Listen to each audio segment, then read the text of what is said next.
was hidden beneath ice untouched for millions of years. When a young explorer discovers an ancient alien armor buried on a distant moon, she unknowingly awakens a cosmic force and marks Earth as the next target. With time running out and the fate of humanity in her hands, she must become more than human to stand against the storm. If you're new here, make sure to subscribe and show some love with a thumbs up by liking the video. Now let's dive into this unforgettable story. The year was 2174, and humanity had stretched its reach farther into space than ever before. The air on Earth was still breathable, barely, but the hunger for new energy sources and knowledge had driven explorers deep into the solar system. On Jupiter's icy moon Callisto, a small research team stood at the edge of something no one had expected to find, a sound that shouldn't have been there. Beneath nearly 30 kilometers of ancient ice, rhythmic pulses echoed upward, too, structured to be natural. At first they were dismissed as geological noise, but over time, the pattern repeated, perfectly, predictably, like a call waiting to be answered. Mira Talon wasn't supposed to be on this mission. Originally a geologist from a Martian excavation crew, she'd filled in last minute when a crew member broke their leg during training. Mira was quiet, smart, and curious to a fault. That curiosity now had her standing beside the drilling platform of the research ship Lumen, staring down at the progress display. The drill was nearly at its target depth. Every vibration, every screech of friction against the ancient ice made her heart race with anticipation. She wasn't sure what she expected to find, but her instincts told her this was important. Maybe the most important thing anyone had ever found. Captain Ryle Jorn, a seasoned explorer with a trimmed beard and the kind of calm that came from decades in space, stepped beside her. "Another hour," he said, nodding at the screen. "You ready, Talon?" Mira looked up at him. "I don't know. I've never been ready for something like this." Ryle smiled. "None of us have. That's the fun part." Inside the control room, Dr. Calvin Oren watched the signal feed with furrowed brows. A xenolinguist and once a professor back on Earth, Calvin had devoted his life to studying hypothetical alien communication. Everyone laughed at the idea, until now. The pattern they were picking up didn't just sound intelligent, it was language. A kind no one had ever seen before, but language all the same. Structured, deliberate, repeating. "Still no change in the frequency," Calvin murmured, his voice barely above a whisper. "It's like, it's waiting." "For what?" Ryle asked from across the room. "For us," Calvin said. The drill finally stopped. A hiss echoed through the ship as the chamber decompressed. Ice had been cut, melted, vaporized, all to make a tunnel wide enough to send down the crawler. Mira suited up, her hands trembling as she slid on the gloves. She had gone into caves before, dug through Martian soil, and even survived a dust storm that nearly killed her. But this was different. This wasn't geology. This was something no human had ever touched. The crawler descended first, its camera feed broadcast to every screen on board. For a long moment, the tunnel was just more ice, blue, cracked, ancient. Then, suddenly, it opened. A chamber stretched out, impossibly smooth and dark, as if carved from black glass. The camera feed flickered, then cleared, showing a massive shape lying still at the center. It wasn't a rock. It wasn't ice. It was something else entirely. Something made. Gasps filled the room. Mira felt like the floor dropped out from under her. Her voice came out as a whisper, but in the silent room, it might as well have been a shout. "That's a structure." Lights shimmered along its surface, soft and slow, like it was breathing. There were no corners, no seams, just flowing curves and strange patterns etched into its skin. It looked alien. Not in the science fiction way, but in the way that made your brain struggle to understand it. It didn't belong in this world. The chamber suddenly shook. Ice cracked above and around it. Everyone tensed, alarms flashing red, but nothing collapsed. Instead, a low hum filled the ship. Vibrations ran through the floor. Mira placed a hand on the wall to steady herself and felt it, pulsing, the same rhythm from the signal. Then a section of the structure slid open. No noise, no warning, just a doorway, tall enough for a human to walk through, lit by a faint blue glow inside. No way, Rael muttered. Mira stepped forward without thinking. Calvin reached out instinctively to stop her, but she shrugged him off. I need to see it, she said. This is why we're here. Captain Rael exchanged a look with Dr. Oren, who finally nodded. We send a drone first, Rael said. Then we follow. They did. The drone floated inside, scanning the passage. The air was breathable, though no one wanted to test it without a suit.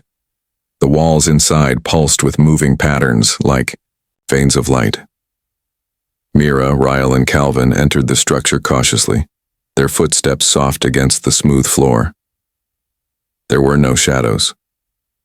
The place lit up gently as they moved, reacting to their presence. As they turned a corner, Mira stopped, abruptly. In front of them stood a tall structure, like a statue but fluid, alive. It resembled armor, shaped to fit a human body, glowing faintly along the seams. What is that? Rael whispered. Calvin squinted. It's waiting. For what? Mira asked again, almost afraid to say the words. Calvin looked at her, his eyes wide and solemn. For you. The silence inside the alien chamber was unlike anything Mira had ever felt. It wasn't just quiet. It was deep, complete, as if the walls absorbed every sound before it could echo. The strange patterns on the floor and walls continued to shift slowly, pulsing with soft light that followed their movements. Mira took careful steps forward, her gloved hand brushing along the smooth surface of the wall. It felt warm, almost alive. Captain Rael stayed close behind, his eyes scanning every corner. Beside him, Dr. Calvin Oren kept staring at the floating armor-like figure ahead. The shape hadn't moved, but something about it felt expectant, as if it was watching them without eyes. As if it already knew who they were. Back in the Lumen, the rest of the crew watched the feed anxiously. The crawler remained in place near the structure's entrance, but its sensors picked up a change in the air pressure, a slight shift in energy levels. Something inside the structure had activated, and the readings were unlike anything they'd encountered before. Levi Braun, the team systems engineer, kept adjusting the frequency monitors. This isn't background radiation, he said. It's a signal. Something's trying to talk to us, or maybe to her. Kira Solon stood quietly at his side, watching Mira on the screen. The medic rarely spoke unless she had to, but now she leaned in and pointed. The markings on the wall, she said. They're changing. Levi frowned. How do you mean? They look like something I've seen before, Kira said, her voice soft. My grandmother showed me stories passed down from before the age of space travel. Carvings no one could explain. This pattern, it's almost the same. Inside the chamber, Mira moved closer to the armor. It was standing on a raised platform, hands at its sides, head slightly tilted forward. Light flowed through thin lines that ran across its dark surface, like liquid energy. As Mira reached out, a hum filled the air, not loud but deep enough that she felt it in her chest. She paused, hand outstretched, fingers inches away. I wouldn't touch it yet, Rael said, stepping up beside her. I don't think we have a choice, Mira replied. Her voice didn't tremble. She wasn't afraid.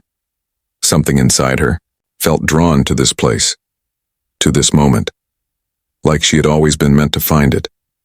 Suddenly the armor moved, only slightly, a small shift of the shoulders, a tilt of the head. But it was enough. The lights in the chamber grew brighter. Calvin took a step back, startled. It's alive, he whispered, or at least it's not dormant anymore. The floor beneath them shimmered and then rose slowly, forming a staircase that led down into the structure's depths. Without a word, Mira began descending. Rael hesitated, then followed. Calvin sighed and moved after them, muttering about foolish bravery and historical significance. The passage below opened into a tunnel that glowed with a soft blue light. Along the walls, symbols danced, changing shapes, rotating, flowing like water.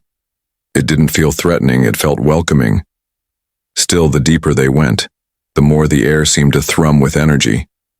At the end of the tunnel they entered, a large circular room. In the center floated a group of orbs spinning slowly in a perfect pattern. Mira walked toward them, drawn by something she couldn't explain. She reached out and touched one. A flash of light swallowed the room. She didn't fall. She didn't move.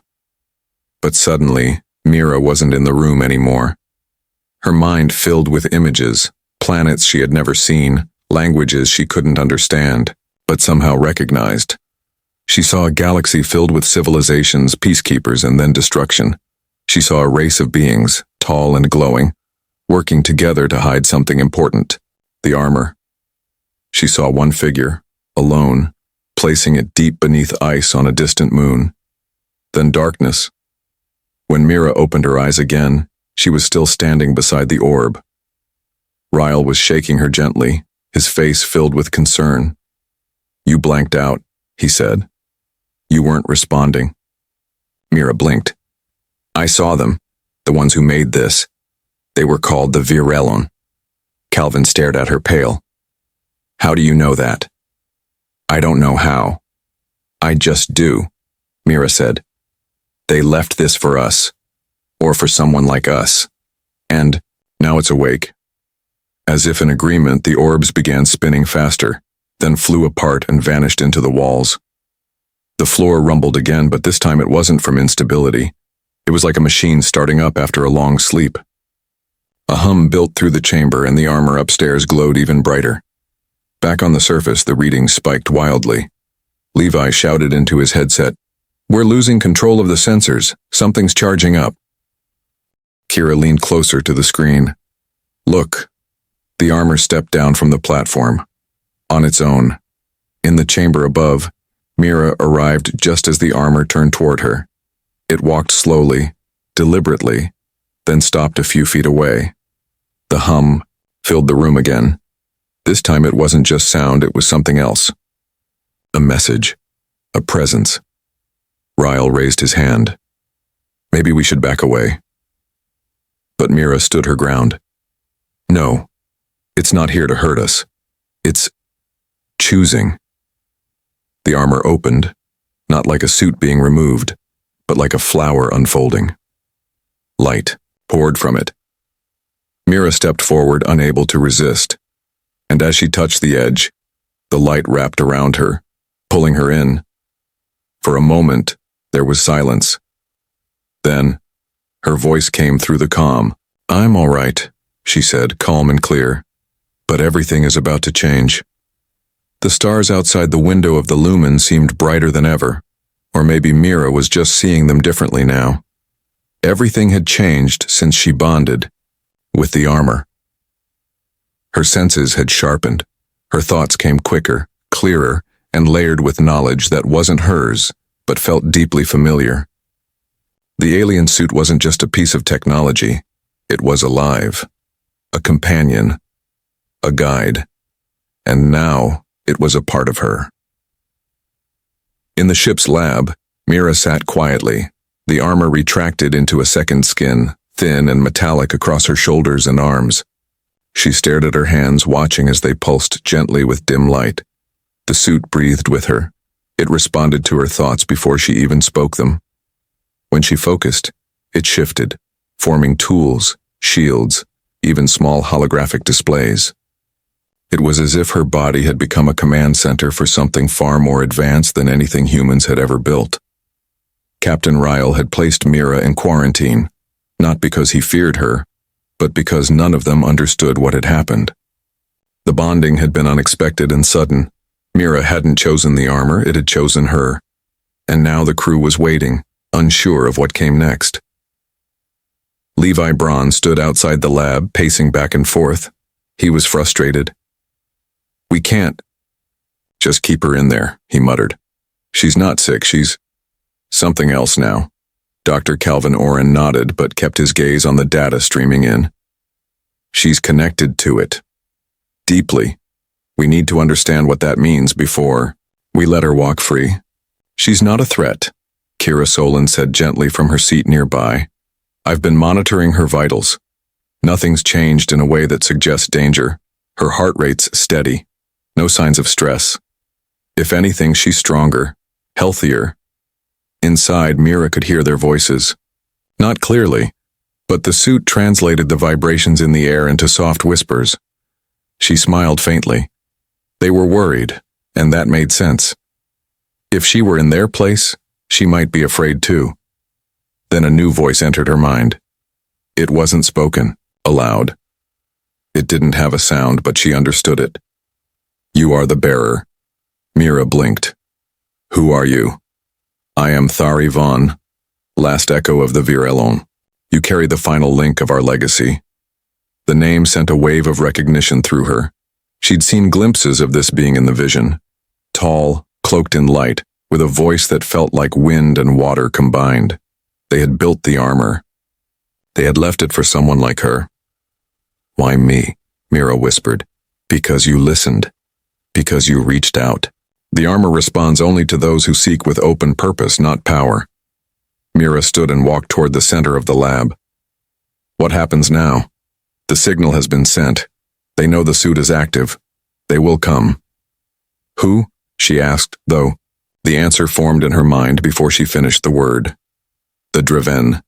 Destroyers. They erase all who might challenge their reign. We fell to them. Many did. Your people will be next. Outside the lab, warning lights blinked on the command deck. Levi's screen flared red. Captain, you need to see this. Deep space sensors just picked up incoming objects. Fast. Too fast. Ryle stepped forward. From where? Far side of Neptune. No propulsion signature. But they're closing the distance. Estimate time to Mars orbit. 10 days. Calvin turned pale. It's them. Mira stepped out of the lab, the doors opening automatically as the suit folded neatly around her, fully formed again. Her eyes glowed faintly, not unnaturally, but just enough to catch attention. You've seen them, Ryle said. She nodded. They're coming. They've been watching the galaxy for signs of progress. Anyone who becomes a threat to their dominance, and they erase. Why now? Levi asked. Why us? Because the armor woke up, Mira said. It sent out a beacon, a call. But it didn't just call them, it called others too. Calvin's eyes lit with cautious hope. Allies? Mira shrugged slightly. Possibly, but we can't wait to find out. Within the next few hours, Lumen broke orbit and turned back toward Earth. Every system was pushed to its limit. The alien suit shared schematics with Mira. How? To boost the ship's engines using the armor's internal energy source. They moved faster than ever before. Still, they were racing against time. As the ship traveled, Mira spent every waking moment testing her abilities. The armor allowed her to manipulate energy, shape fields, and even move with incredible speed. She could jump higher, lift more, and react to threats before her mind consciously registered them. But more than the power, it was the knowledge that changed her. She now understood things that no human had ever known. How stars were born, how to fold light into messages, how to move without being seen. She didn't just wear the suit. She was becoming part of something much larger. When Earth came into view, Mira stood at the viewport, the suit humming softly. Ryle stepped up beside her. You sure about this? Earth isn't ready. They'll have to be, she said, because this is just the beginning. As the ship entered Earth's atmosphere, Mira felt the weight of her new responsibility settle deep in her chest. The Driven were on their way. The armor had chosen her to stand in their path. Whether she was ready or not didn't matter anymore. The stars had spoken, and Mira Talon had answered. The sky above Earth had never looked so calm. Blue, endless, peaceful. But Mira Talon knew better. Peace was a thin layer now, like the outer shell of the atmosphere, pretty from a distance, but fragile. The storm was coming. The Draven fleet, fast and merciless, had entered the solar system 2 days earlier, and Earth, for all its technology and strength, was not prepared. Not yet. Mira stood at the edge of a high balcony inside the United Earth Defense Headquarters. Below her, teams of scientists, engineers, and soldiers moved quickly, trying to understand and adapt the alien technology she had brought with her. Her armor shimmered faintly in the sunlight, alive and silent. The Virayon design within it was far more advanced than anything humanity had ever imagined. But there was no time to understand it fully. The only choice was to use what they could and hope it was enough. General Halden Rowan approached from behind. He was tall and weathered, his eyes sharp and full of questions he didn't have time to ask. "We've placed the new defense stations in orbit just like you advised," he said. "But our weapons still won't scratch their ships unless you power them directly." Mira turned. "I'll do it," she said. "But they won't just attack from above. The Draven test a planet's spirit before they destroy it. They'll come in waves, pushing us to see if we break." "We won't break," Rowan said, but his voice held doubt. Mira didn't respond. She simply stepped to the center of the command room and activated a projection from her suit. The image of the Draven fleet appeared, rows of black, predatory ships, sharp and sleek like blades flying through space. The room went quiet.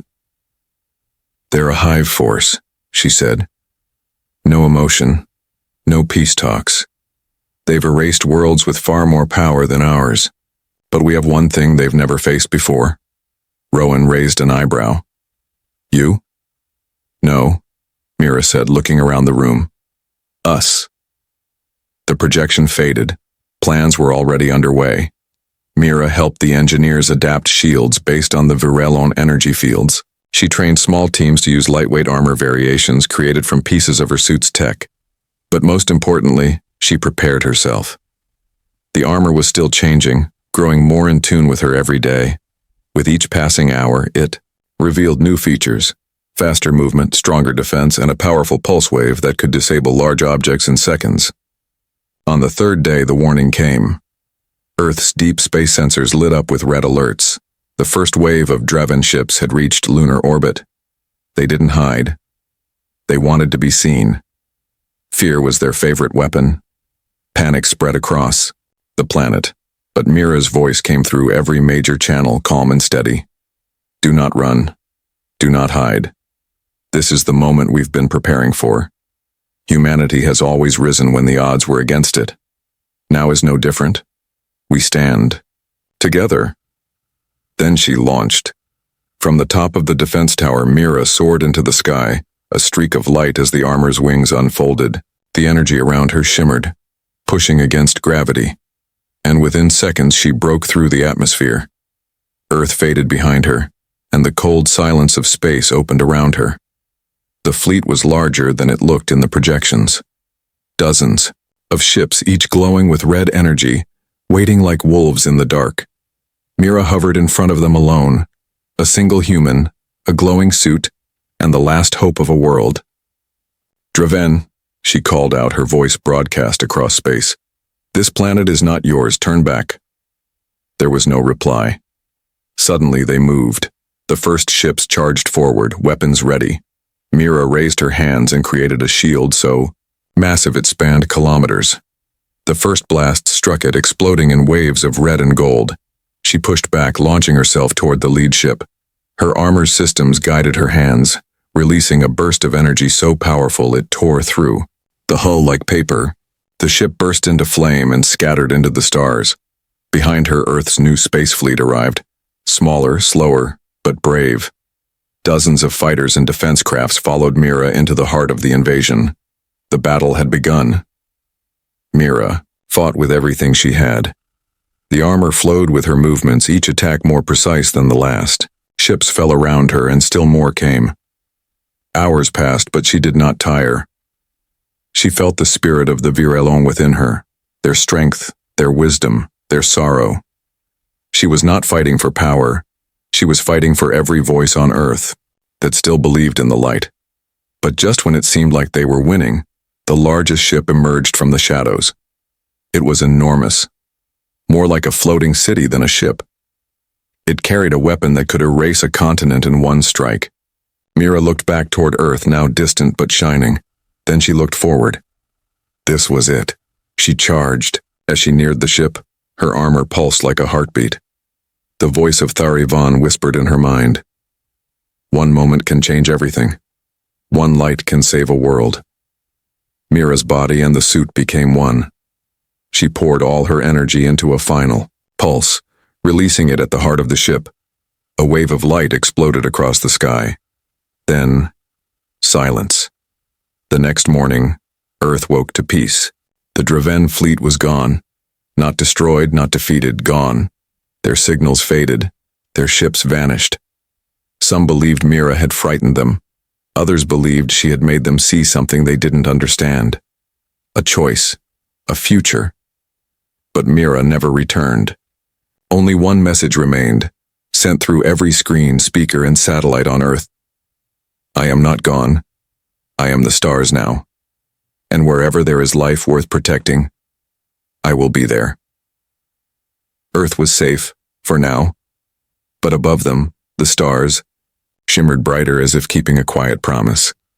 The last light of home had not gone out. It had only just begun to shine.